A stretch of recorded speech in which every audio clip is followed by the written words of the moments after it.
الحمد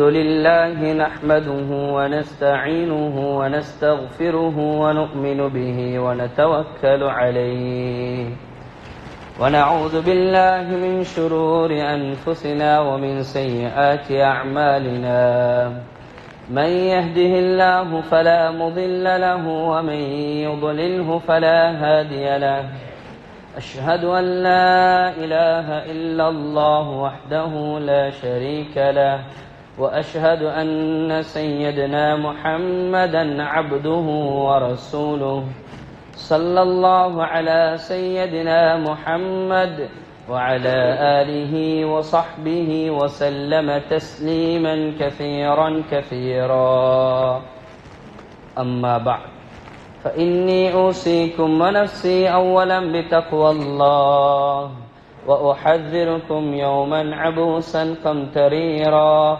أعوذ بالله من الشيطان الرجيم بسم الله الرحمن الرحيم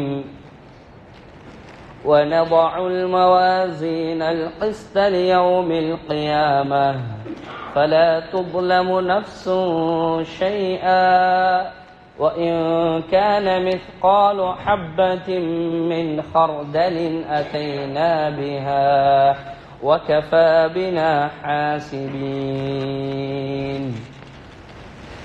صدق الله العلي العظيم وقال النبي صلى الله عليه وسلم كلمتان حبيبتان إلى الرحمن خفيفتان على اللسان ثقيلتان في الميزان سبحان الله وبحمده سبحان الله العظيم أو كما قال عليه الصلاة والسلام சர்வ புகழும் புகழ்ச்சியும் உலகை படைத்து பரிபாலித்து கொண்டிருக்கக்கூடிய வல்ல நாயன் அல்லாஹுக்கே சொந்தமானதாகும்.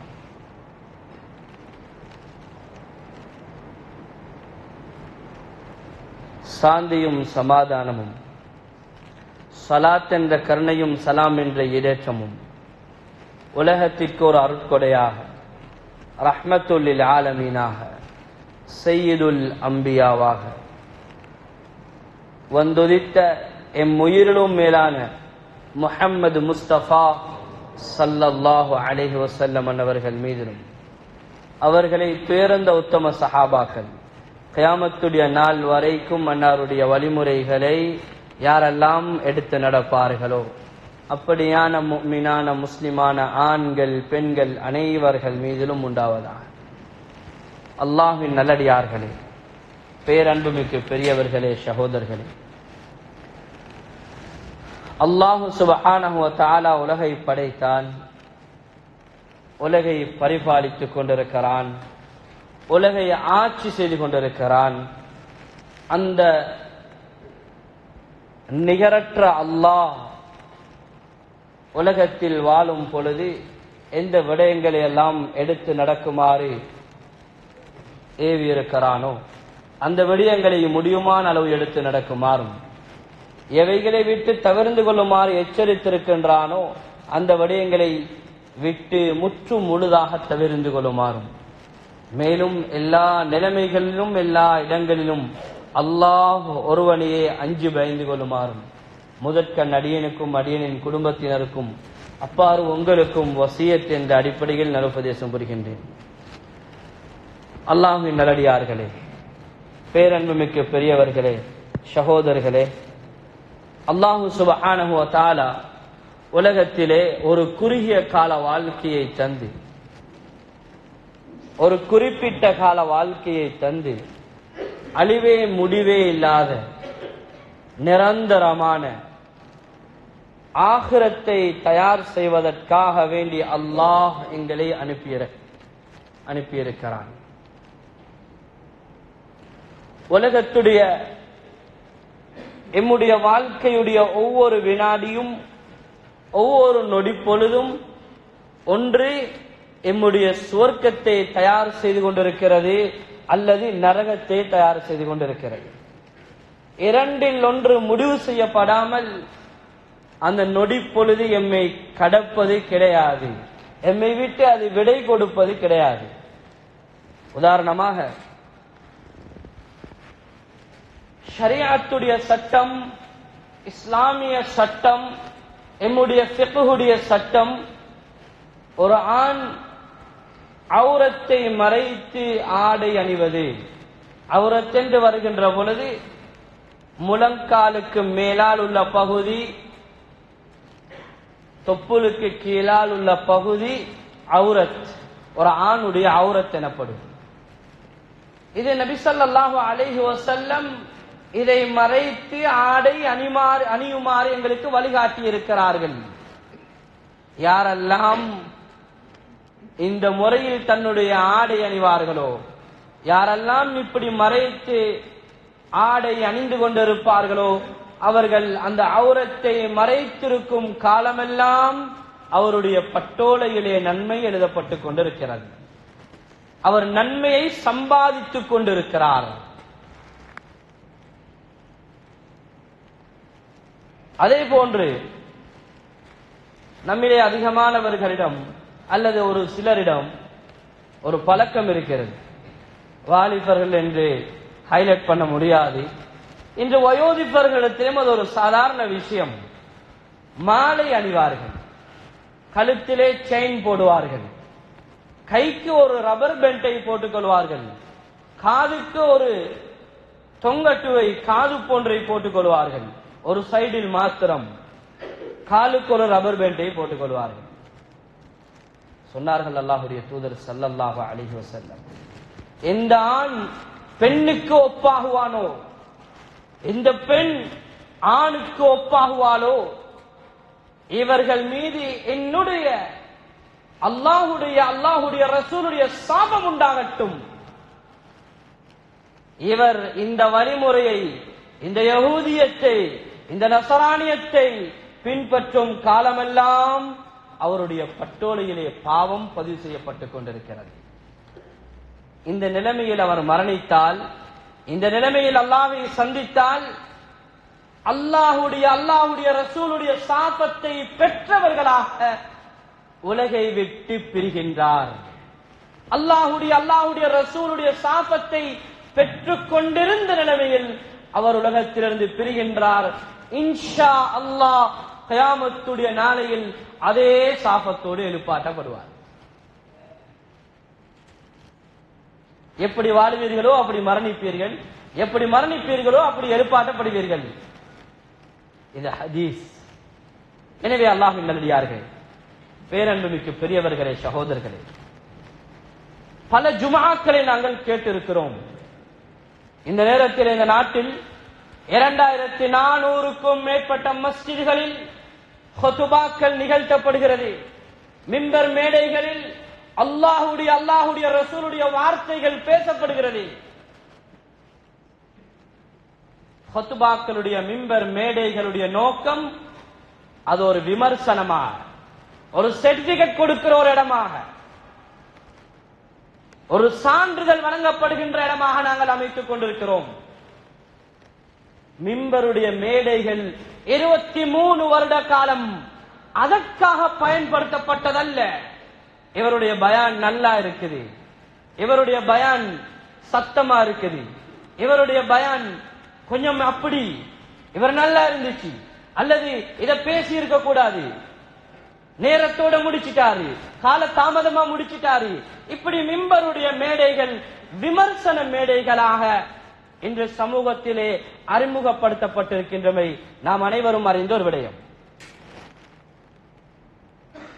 அல்லாஹ்வின் நல்லடியார்களே, பேரன்புமிக்க பெரியவர்களே, சகோதரர்களே, ஹுதுபாக்களுடைய நோக்கம் சென்ற கிழமையை விட இந்த கிழமை நானும் என்னுடைய குடும்பமும் அல்லாஹ்வை திருப்திப்படுத்தின ஒரு குடும்பமாக ஆக வேண்டும். ஒரு சான் அல்லாஹ்விடம் நெருங்க வேண்டும். ஒரு சான் வாழ்க்கையிலே இன்னொரு பாவங்கள் இருக்கிறது, ஒரு பாவத்தை நான் தௌபா செய்ய போகிறேன். எத்தனையோ 1000 அமல்கள் பேசப்படுகிறது, ஒரே ஒரு அமலை நான் என்னுடைய வாழ்க்கையிலே கொண்டு வரப் போகின்றேன். வருடத்துக்கு கிட்டத்தட்ட 54 ஹுதுபாக்கள். 50 என்று வைத்துக் கொள்ளுங்கள். 10 வருடம் ஹுதுபா கேட்கிறோம் என்று சொன்னால் 500 ஹுதுபாக்களை கேட்கிறோம். 500 ஹுதுபாக்கள், 500 உபதேசங்கள், 500க்கும் மேற்பட்ட குர்ஆன் ஆயத்துக்கள், 500க்கும் மேற்பட்ட ஹதீஸ்கள். என்ன நடைபெறுகிறது? இந்த ஹதீஸை தெளிவாக என்னுடைய வாழ்க்கையிலே அமல் செய்கிறேன்.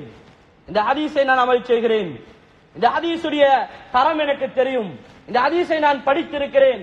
இந்த ஹதீஸை அறிவித்தவர் எனக்கு தெரியும். இந்த ஹதீஸை நான் ஆதரவு வைக்கிறேன். அல்லாஹ்வின் நல்லடியார்களே,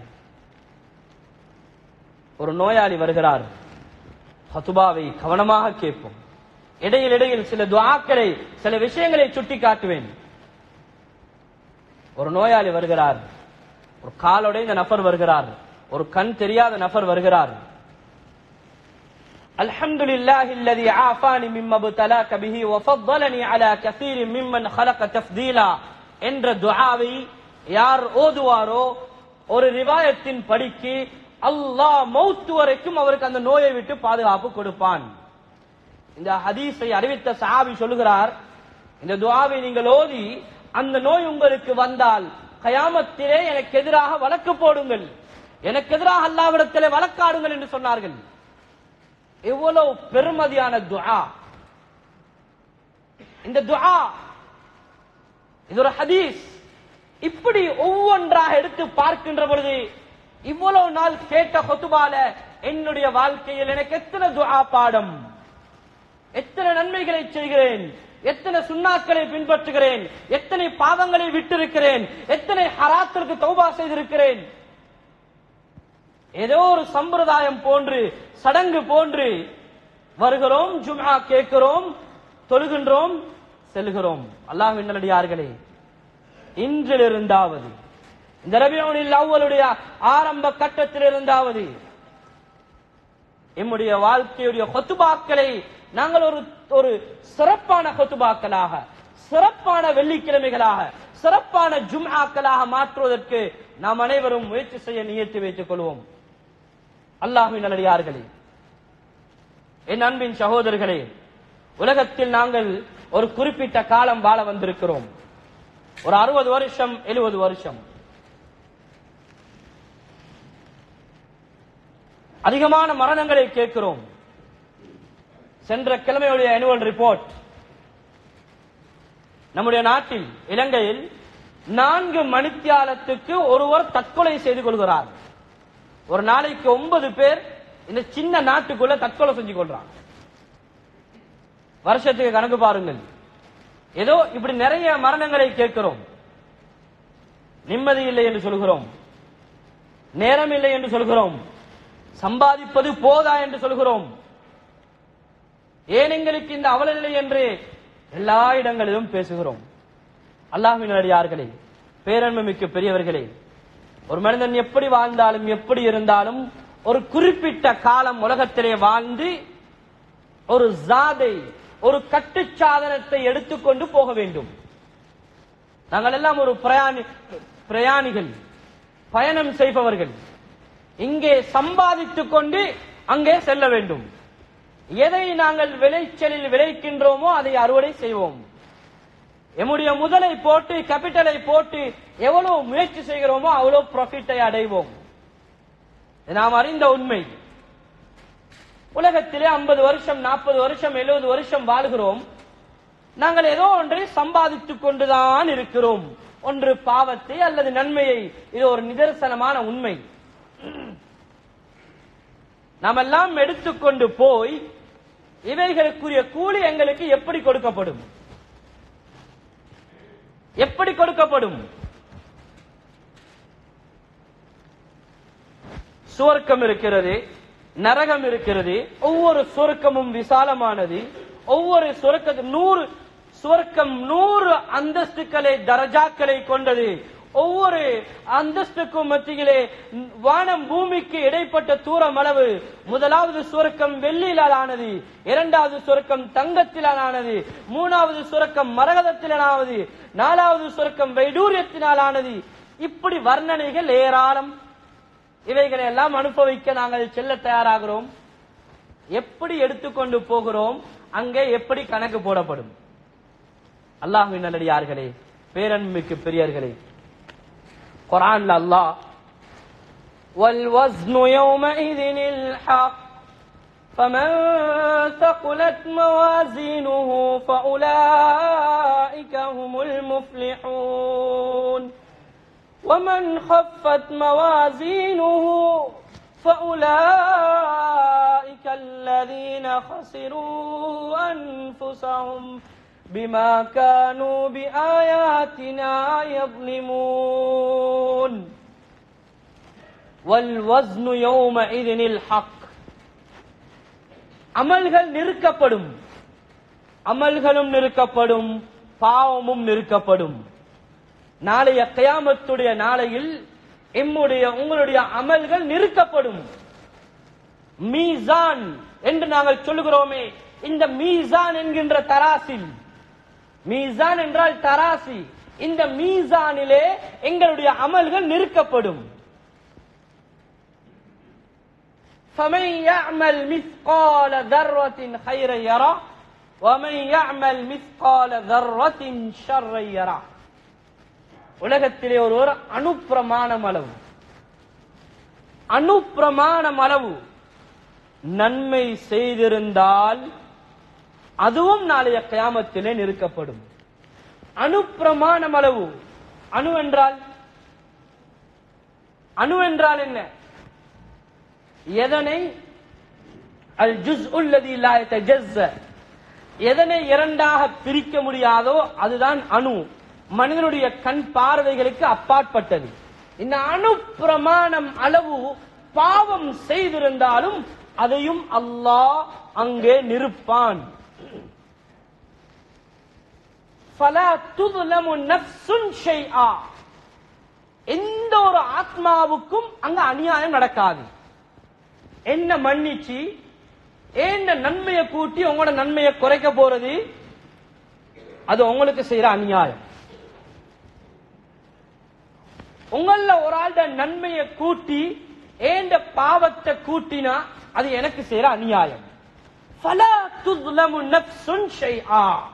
எந்த ஒரு ஆத்மாவுக்கும் இந்த அநியாயம் நடக்காது. எதை சம்பாதிச்சோமோ அது மீசானுக்கு வரப்போகுது. யாருடைய நன்மையுடைய தராசு கூடிருமோ فَأُولَئِكَ هُمُ الْمُفْلِحُونَ, அவர்கள் வெற்றியாளர்கள். وَمَنْ خَفَّتْ مَوَازِينُهُ, யாருடைய அந்த பாவத்துடைய தட்டு கூடி நன்மையுடைய தட்டு குறைந்து விடுமோ فَأُولَئِكَ الَّذِينَ خَسِرُوا أَنفُسَهُمْ, அவங்க தான் நாசமா தன்னுடைய வாழ்க்கையை நாசமாக்கி கொண்டவர்கள், கை சேதப்படக்கூடியவர்கள். பிமா கானூ பி ஆயாத்தினா யத்லிமூன். கண்ணியமான சகோதரர்களே, அல்லாஹ்வின் நல்லடியார்களே, இன்னொரு இடத்தில் அல்லாஹ் வனபஉல் மவாசீனல் கிஸ்த லியௌமில் கியாமா, கியாமத்துடைய நாள்ல நாங்க உங்களோட அமலை நிறுப்போம், உங்களோட பாவத்தை நிறுப்போம். وَإِنْ كَانَ مِثْقَالُ حَبَّةٍ مِّنْ خَرْدَلٍ. ஹப்பத்தின் மின் ஹர்தல் என்றால் கடுகு மணியை விட சின்ன.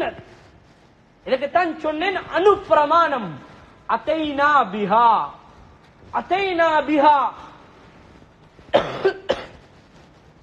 அது நன்மையாக இருக்கலாம், பாவமாக இருக்கலாம், அதை நான் கொண்டு வருவேன். வக்கஃபா பினா ஹாசிபீன், கணக்கு போடுறாக்கல்ல நாங்க சிறந்தவங்க என்று அல்லாஹ் குர்ஆனிலே சொல்கிறான். கண்ணியமான சகோதரர்களே, அல்லாஹ்வின் நல்லடியார்களே, நானும் நீங்களும் என்னுடைய மீசானுடைய தராசை யோசியுங்கள். எனக்கு பருவ வயது அடைந்தது முதல், நான் பருவ வயது அடைந்தது முதல் என்னுடைய வாழ்க்கையில் நான் செய்த பாவங்கள் எங்கே? என்னுடைய கண் செய்த பாவம், காது செய்த பாவம், நாவு செய்த பாவம், கரங்கள் செய்த பாவம், இந்த பாவங்களை எல்லாம் நாங்கள் மறந்திருக்கிறோமே தவிர அல்லாஹ் மறக்கவில்லை. இங்க பதிவு செய்யப்பட்ட ரகீப் அதீத் இவர்கள் மறக்கவில்லை. மா யல்ஃபிது மின் கவுல் ஒரு வார்த்தை, ஒரு சைக்கிளையாக இருந்தாலும் இல்லா லதை அது எங்களிடத்தில் இருக்குது, அது எங்களிடத்தில் பதிவு செய்யப்படுது என்று அல்லாஹ் சொல்கிறான். என்னுடைய வாழ்க்கையில் நான் செய்த பாவத்துக்கு தௌபா செய்து நான் மன்னிப்பு கேட்டு வெற்றி அடைந்து விட்டேன் என்று சொல்பவர்கள் நம்மில் எத்தனை பேர்? எத்தனை பேர்? இருட்டில் நாங்கள் செய்த பாவம், பகிரங்கமாக நாங்கள் செய்த பாவம், ரகசியமாக செய்த பாவம், யாருக்கும் தெரியாமல் தனி அறைக்குள்ளே தன்னுடைய மொபைல் போன் மூலமாக செய்த பாவம், இவைகள் எல்லாம் யாருக்கும் தெரியாது, எனக்கு மட்டும் தெரிந்த பாவங்கள். இவைகள் எல்லாம் எங்கே சென்று விட்டது? அல்லாஹ்வின் நல்லடியார்களே, பேரன்பு மிக்க பெரியவர்களே, நாங்கள் மறந்து நிம்மதியாக வாழுகிறோமே தவிர அல்லாஹ் மறக்கவில்லை. இவைகள் மீசானுக்கு கொண்டு வரப்படும் மட்டுமில்ல. ஃபமன் தகுலத் மவாஸினுஹு யாருடைய நன்மை கூடிருச்சோ நூதிய அல ஃபீ மஜ்மஇன் அலா ரூஸில் ஹலாயிக் அல்லாஹ்வுடைய அவ்வளோ படைப்பினங்களும் அந்த கியாமத்தில் இருப்பார்கள். ஃபீஹில் அவ்வலூன வல் ஆகிரூன் ஹஜ்ரத் ஆதம் அலைஹிஸ்ஸலாம் முதல் இந்த பூமியிலே கடைசியாக பிறக்கின்ற மனிதன் வரைக்கும் இருப்பார்கள். அலா இன்ன ஃபுலான் இப்னு ஃபுலான் இன்னாருடைய மகன் இன்னார் கது சஇத சஆதத்தன் லா யஷ்கா பஅதஹா அபதா ஒரு மலக்கு அலான் செய்வாரு, இன்னாருடைய மகன் இன்னார் வெற்றி அடைந்து விட்டார், இடேற்றம் பெற்று விட்டார், இதற்கு பிறகு இவருக்கு கேவலம் கிடையாது. ஃபமன் ஹஃபத் மவாஸினுஹு நூதிய ஃபீ மஜ்மஇன் அதே மஜ்மாவில் யாருடைய அனுப்பிரமாணம் அளவு பாவம் கூடிவிடுமோ அலா இன்ன ஃபுலான் இப்னு ஃபுலான் இன்னாருடைய மகன் இன்னார் கதி ஷகிய ஷகாவத்தன் லா யஸ்அது பஅதஹா அபதா கேவலத்தை சம்பாதித்துக் கொண்டார், நஷ்டமடைந்து விட்டார். இவருடைய நஷ்டம் எப்பயுமே மீள முடியாத நஷ்டமாகும் என்று ஒரு மலக்கை அலான் செய்வார்கள். கண்ணியமான சகோதரர்களே, அல்லாஹ்வின் நல்லடியார்களே, ஒரு நாள் ஹஜ்ரத் அம்மை ஆயிஷா ரலியல்லாஹு அன்ஹா ஹஜ்ரத் ரசூலுல்லாஹி ஸல்லல்லாஹு அலைஹி வஸல்லம் அவர்களுக்கு பக்கத்தில் இருந்து திடீரென்று அழுகிறார்கள். இந்த ஆயிஷாவுடைய அழுகையை பார்த்து ஹஜ்ரத் ரசூலுல்லாஹி ஸல்லல்லாஹு அலைஹி வஸல்லம் கேட்டார்கள், ஆயிஷா மா யுபகீகி ஏன் அழுவுறீங்க? இவ்வளவு ஆச்சரியமான ஒரு அழுக, என்ன காரணம்? யா ரசூலல்லாஹ் ஸக்கர்துன் நார் எனக்கு நரகம் ஞாபகம் வந்துச்சு, எனக்கு நரகம் நனவுல வந்துச்சு, இப்ப எனக்கு அழுக வருது சொல்லிட்டு கேட்டாங்க, யா ரசூலல்லாஹ் ஃபஹல் தஸ்குரூன அஹ்லீக்கும் ஃபீ யௌமில் கியாமா யா ரசூலல்லாஹ் உங்களுடைய மனைவிய, உங்களோட குடும்பத்தை உங்களுக்கு ஞாபகம் வருமா யா ரசூலல்லாஹ்? கியாமத்துடைய நாளையில உங்களுக்கு ஞாபகம் வருமா யா ரசூலல்லாஹ்? சாய்ந்திருந்த அல்லாஹ்வுடைய தூதர் ஸல்லல்லாஹு அலைஹி வஸல்லம் அவர்கள் அப்படியே எழுந்து அமர்ந்து இந்த உம்மத்துக்கு ஒரு செய்தியை சொல்கிறார்கள். யா ஆயிஷா அம்மா ஃபீ ஸலாஸத்தி மவாத்தின் கியாமத்துடைய நாள்ல 3 இடம் இருக்குது. ஃபலா யஸ்குரு அஹதுன் அஹதா கியாமத்துடைய நாள்ல 3 இடங்கள் இருக்குது.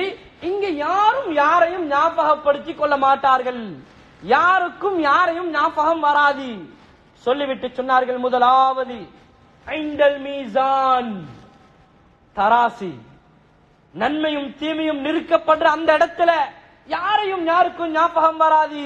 இதுவரைக்கும் ஹத்தா யஅலமு அயஹிஃபு மீசானுஹு அம் யஸ்குல் இந்த பாவம் கூடுமா நன்மை கூடுமா என்று தெரியாத வரைக்கும், அதை அறிஞ்சு கொள்ளாத வரைக்கும் பக்கத்தில் இருக்கிற நண்பனை கூட மனைவி மக்களை கூட தன்னுடைய குடும்பத்தை கூட அவருக்கு ஞாபகம் வராது என்று ரசூலுல்லாஹி ஸல்லல்லாஹு அலைஹி வஸல்லம் சொன்னார்கள். மூன்றாவது சொன்ன இரண்டாவதாக இந்த கிதாப் வலது கையில இடது கையில பட்டோல கொடுக்கப்படுற நேரம், இந்த சிராத்துல் முஸ்தகீம் பாலத்தை கடக்கின்ற நேரம். கண்ணியமான சகோதரர்களே, அல்லாஹ்வின் நல்லடியார்களே, கியாமத்துடைய நாளையில் சுவர்க்கத்துக்கும் நரகத்துக்கும் மத்தியில் யக்ஃபு அக்வாமும் பைனல் ஜன்னதி வன்னார், சுவர்க்கத்துக்கும் நரகத்துக்கும் மத்தியில் ஒரு கூட்டம் இருப்பார்கள். இவர்கள் தொங்கிக் கொண்டிருப்பார்கள். சுவர்க்கம் முடிவு செய்யப்படவும் மாட்டாது, நரகம் முடிவு செய்யப்படவும் மாட்டாது. சஹாபாக்கள் கேட்டார்கள், யார் யா ரசூலல்லாஹ்? இவர்கள் தான் மன் தஸாவத் ஹஸனாத்துஹும் ஸய்யிஆத்துஹும், யாருடைய நன்மையும் யாருடைய பாவமும் ஒரே அளவுல இருக்குமோ, நன்மையும் கூட இல்ல பாவமும் கூட இல்ல, இவங்க சுவர்க்கத்துக்கும் முடிவு செய்யப்பட மாட்டாங்க, நரகத்துக்கும் முடிவு செய்யப்பட மாட்டாங்க. இவர்கள் இரண்டுக்கும் மத்தியிலே தொங்க விடப்படுவார்கள். அல்லாஹுடைய அந்த நீதி, அல்லாஹுடைய அந்த கியாமத்துடைய நாள் முடிவுற்றதுக்கு பின்னால், அந்த விசாரிக்கும் அந்த மைதானம் முடிந்ததற்கு பின்னால் இவர்களை அல்லாஹ் நாடினவர்கள் சொர்க்கத்துக்கு அனுப்புவான், நாடினவர்கள் அல்லாஹ் நரகத்துக்கு அனுப்புவான். அல்லாஹ் பாதுகாக்க வேண்டும். கண்ணியமான சகோதரர்களே, அல்லாஹ்வின் நல்லடியார்களே, என்னுடைய ஒவ்வொரு அமலையும் என்னுடைய மீசானுக்கு கொண்டு வர வேண்டும். என்னுடைய மீசானுக்கு எனக்கு தேவை. எனக்கு சொர்க்கம் போறதுக்கு என்ற தொழுகை தேவை, என்ற சதகா தேவை, என்னுடைய அமல் எனக்கு தேவை. என்ற வாழ்க்கையில நான் செஞ்ச அவ்வளவு பாவத்தையும் அல்லாஹ்விடத்துல மன்னிப்பு கேட்டு பரிசுத்தமான ஒரு அடியானாக அல்லாஹ்வை சந்திக்க வேண்டும். பரிசுத்தமான ஒரு அடியானாக அல்லாஹ்வை சந்திக்க வேண்டும். ஒரு சாலிஹான அடியானாக அல்லாஹ்வை சந்திக்க வேண்டும். நான் ஒரு வயோதிபனாக மரணிக்கின்றேனா? அல்லாஹ்வுக்கு விருப்பமான ஒரு வயோதிபனாக, நான் ஒரு வாலிபனாக அல்லாஹ்வுக்கு விருப்பமான ஒரு வாலிபனாக, நான் ஒரு ஆலிமாக அல்லாஹ்வுக்கு விருப்பமான ஒரு ஆலிமாக, நான் ஒரு டாக்டராக, நான் ஒரு இன்ஜினியராக, நான் எப்படி அல்லாஹ்வை சந்திக்கின்றேனோ அந்த நிலைமையில் இருந்து கொண்டு அல்லாஹ் விரும்பின ஒரு அடியானாக அல்லாஹ்வை சந்திக்க வேண்டும். கண்ணியமான சகோதரர்களே, அல்லாஹ்வின் நல்லடியார்களே, கியாமத்துக்கு நெருக்கமாக நாங்கள் வாழுகிறோம். 1400 வருஷத்துக்கு முன்னால் இக்தரபலின் நாஸ் இக்தரபத்திஸ் ஸாஆ, கியாமத்துடைய நாள் நெருங்கிவிட்டது, கியாமத்துடைய நாள் நெருங்கிவிட்டது என்று குர்ஆன் சொல்லிக் கொண்டிருக்கின்றது. எனவே அல்லாஹ்வின் நல்லடியார்களே, பேரன்புமிக்க பெரியவர்களே, போனது போகட்டும். நடந்தவைகள் அல்லாஹ்விடத்திலே மன்னிப்பு கேட்போம், அல்லாஹ்விடத்திலே தௌபா செய்வோம். நானும் நீங்களும் வாழ்ந்த காலம் அதிகம், வாழ போற காலம் இன்னும் சொற்ப காலம், இன்னும் ஒரு குறுகிய காலம். அது மணித்தியாலங்களாக இருக்கலாம், அல்லது வினாடியாக இருக்கலாம், நிமிடங்களாக இருக்கலாம், ஒரு நொடியாக கூட இருக்கலாம். அந்த காலத்திலே அல்லாஹ்விடத்திலே நாங்கள் செய்த அவ்வளவு பாவத்துக்கும் மன்னிப்பு கேட்க வேண்டும். ஏன் சகோதரர்களே, அல்லாஹ் சொல்லவில்லையா, லவ் பலகத் துனூபுக அனானஸ் ஸமா, உன்னுடைய பாவங்கள் வானத்தின் அளவு, முகத்தின் அளவு தொங்கின, முகத்தின் அளவு சென்றடைந்தாலும் நான் உன்னை மன்னிக்க தயாராக இருக்கிறேன். நீ என்னை இந்த உலகத்திலே இருக்கின்ற மண் துணிக்கைகளின் அளவு பாவத்தோடு என்னை சந்தித்தால், நீ இஸ்திக்ஃபார் செய்தால் நான் உன்னை மன்னிக்க தயாராக இருக்கிறேன். எனவே அல்லாஹ்வின் நல்லடியார்களே, அல்லாஹ்வை நெருங்குவதற்கு முதலாவது இருக்கிற அமல் தான் தொழுகை, 5 நேரத்துடைய தொழுகை. நான் ஒவ்வொரு ஹுத்பாக்களையும் இதை ஞாபகப்படுத்துறது தான், ஒவ்வொரு ஊர்லையும் நான் இதை சொல்றது தான். எங்களுக்கு கிழமையில ஒரு நாள் தான் ஜும்ஆவுடைய தொழுகை இருக்கிறது. யா அய்யுஹல்லதீன ஆமனு இதா நூதிய லிஸ்ஸலாஹ் மின் யௌமில் ஜும்ஆ, ஜும்ஆவுக்காக வேண்டி உங்களை அழைக்கப்பட்டால் ஃபஸ்அவு இலா திக்ரில்லாஹ், அல்லாஹ்வின் பக்கம், தொழுகையின் பக்கம் விரைந்து வாருங்கள். வைத்தியசாலையிலே இருப்பவர்கள், வைத்தியசாலையிலிருந்து வருபவர்கள், அல்லது தன்னுடைய மனைவியை, குழந்தைகளை, பெற்றோர்களை வைத்தியசாலையிலே அனுமதித்து விட்டு வருபவர்கள் அல்லது குறிப்பிட்ட சில டைம் கொடுத்து மஸ்ஜிதுக்கு அனுப்பப்படுபவர்கள், இப்படி தூரத்திலிருந்து வருபவர்கள் இவர்கள் சங்கடமுள்ளவர்கள். அவர்களும் அல்லாஹ்வும் பார்த்து கொள்ளட்டும்.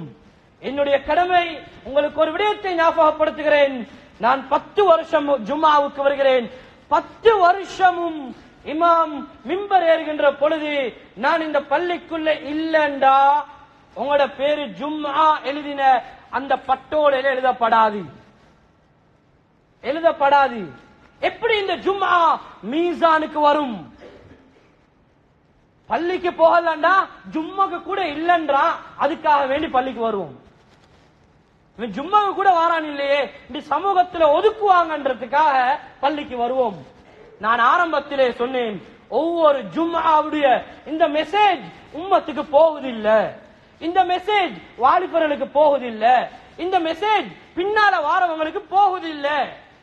நான் உங்களிடத்திலே தயவாக கேட்கிறேன், ஆண்கள் உட்கார்ந்து உபதேசம் கேட்கிற ஒரே ஒரு ஜும்ஆ, ஒரே ஒரு ஒன்று கூடல், ஒரே ஒரு பயான் இந்த ஹுத்பா மட்டும் தானே மேலானவர்களே. அத கூட நாங்க நேரத்தோட வந்து கேட்க தயாராகலண்டா நாங்க எப்படி அல்லாஹ்வை சந்திக்க போறோம்? எப்படி அல்லாஹ்வை சந்திக்க போகிறோம்? பெற்றோர்களே, அன்பார்ந்த பெற்றோர்களே, தந்தைமார்களே, நீங்கள் வருகின்ற பொழுது உங்களுடைய மகனை பிடித்துக் கொண்டு வாருங்கள். நீங்கள் எவ்வளவு சொன்னாலும் ஏறாது. நான் இதை கடைசி கட்டத்தில் சொல்றேன்டா, இப்ப சொன்னாதான் பொருத்தமாக இருக்கும் நினைக்கிறேன். நான் உங்களிடத்துல கோவத்துக்கு சொல்லல. இந்த ஊர் எப்படின்னு எனக்கு தெரியாது, இது டவுன்ல இருக்கிற ஒரு இடம். ஆனா எல்லா ஜும்ஆலையும் நான் சொல்றது, எங்கட நாட்டில 2000 பள்ளியிலையும் எல்லா பள்ளியிலையும் இதே நிலைமை தான். இந்த ஹுத்பாக்கள், இந்த மீசான பத்தி, இந்த ஸிராத்த பத்தி, இந்த அல்லாஹ்வை பத்தி, அல்லாஹ்வுடைய ரசூலை பத்தி, இந்த அல்லாஹ்வுடைய பயத்தை பத்தி, தௌபாவை பத்தி இவங்களுக்கு தேவை இல்லையா? இவங்களுக்கு இந்த மெசேஜ் போகப்படாதா? நான் பேசுறதுல ஏதாவது தவறு இருந்தா நான் இங்கேயே மன்னிப்பு கேட்டுக்கொள்றேன். அல்லாஹ்வின் அடியார்களே, ஒரு உறுதி எடுப்போம். அல்லாஹ்வுக்காக வேண்டி ஒன்று சேருவோம். எங்களை அழிக்கிறதுக்கு எவ்வளவு திட்டம் போடுறாங்க. எங்கட பொருளாதாரத்தை, எங்களுக்கு இருக்கிற ஒற்றுமைய, எங்கட தக்குவாவை, எங்கட இறையச்சத்தை சீர்குலைக்க எவ்வளவு திட்டம். ஒரு ஜும்ஆவை கூட சரியா நேரத்துக்கு வந்து கேட்க ரெடி இல்லண்டா உலகத்தை நாங்க எதை சம்பாதிக்கிறோம்? எங்கட மீசானுக்கு எதை கொண்டு போக போறோம்? அல்லாஹ்வின் நல்லடியார்களே, அன்பார்ந்த சகோதரர்களே, பேரன்பு மிக்க பெரியவர்களே, உங்களிடத்துல தயவாக கேட்கிறேன். இந்த நிலைமை நான் இந்த ஊரை மட்டும் என மனசுல வச்சு சொல்லல, முழு நாட்டுடைய மஸ்ஜிதுகளையும் வச்சு நான் சொல்கிறேன். ஒவ்வொரு மஸ்ஜிதிலையும் இது மாறணும். டைம் ஷெட்யூல், அதான் டைம் எப்ப எடுக்குன்னு தெரியும். ஜும்ஆ ஷெட்யூல் ஒரு அரை மணித்தியாலம் 1 மணிக்கு நாங்க ஹுத்பாவை முடிச்சிட்டு கீழே இறங்கணும். இது எங்களுக்கு வழிகாட்டப்பட்டிருக்குது. ஆனா இந்த 20 நிமிஷத்துக்குள்ள எவ்வளவு விஷயத்தை உம்மத்துக்கு சொல்லலும். சொல்லி வடி கற்ற விஷயத்துல 1-2 மனசுக்கு எடுத்து அமல் செய்ய நாங்க நேரத்தோட வர தயார் இல்லண்டா, ஏண்ட உங்களோட நிலைமை என்ன நிலைமை மேலானவர்களே? என்னையும் திருத்தோணும், ஏண்ட குடும்பத்தையும் திருத்தோணும். உங்களுக்கும் சொல்கிறேன், நீங்களும் இந்த மஸ்ஜிதுக்குள்ள வரணும். அல்லாஹ்வை சந்திக்கிற நேரத்துல ஒரு சாலிஹான அடியானாக அல்லாஹ்வை சந்திக்க வேண்டும். எனவே அல்லாஹ்வின் நல்லடியார்களே, பேரன்மிக்க பெரியவர்களே, எங்களுடைய ஜும்ஆக்களை, எங்களோட ஹுத்பாக்களை அது யாரு செஞ்சாலும், எப்படி செஞ்சாலும், என்ன மொழியில செஞ்சாலும், அது ஏதோ சம்பிரதாயம், வாரோம் உட்கார்றோம் கேட்கிறோம் போறோம் இல்லாம நாங்க அல்லாஹ்வோட நெருங்குவோம், அல்லாஹ்வை நேசிப்போம், அல்லாஹ்வை நெருங்கி அல்லாஹ்வுடையவர்களாக உலகத்திலிருந்து மரணிப்போம். அல்லாஹ் நம் அனைவருக்கும் அதுக்கு தௌஃபீக் செய்வானாக. அல்லாஹ் நம் அனைவரையும் கபூல் செய்து கொள்வானாக. நம் அனைவரையும் அல்லாஹ் ஏற்றுக்கொள்வானாக. நம்முடைய பாவங்களை மன்னிப்பானாக. எவைகள் எல்லாம் பேசுறோமோ கேட்கிறோமோ அதை மௌத் வரைக்கும் அமல் செய்யக்கூடிய பாக்கியத்தை அல்லாஹ் நம் அனைவருக்கும் நசீபாக்குவானாக. யார் நம்முடைய பெற்றோருடைய பாவங்களை மன்னிப்பாயாக. அவர்களுக்கு நல்ல ஆரோக்கியத்தை கொடுப்பாயாக. அவருடைய தேவைகளை நிறைவேற்றி வைப்பாயாக. உற்றார் உறவினர்களை சகோதரர்களுடைய பாவங்களை மன்னிப்பாயாக. உஸ்தாத்மார்களுடைய பாவங்களை மன்னிப்பாயாக. நம்முடைய ஊரிலே குடும்பத்திலே பெற்றோர்களே யாரெல்லாம் கபராளிகளாக வாழ்கிறார்களோ அந்த அத்தனை பேருடைய கபரையும் பிரகாசமாக்கிடுவாயாக. அவர்கள் அவ்வளோ அனைவரையும் மன்னித்து நீ கிருபை செய்வாயாக. வஆகிரு தஅவாஹும் அனில் ஹம்துலில்லாஹி ரப்பில் ஆலமீன்.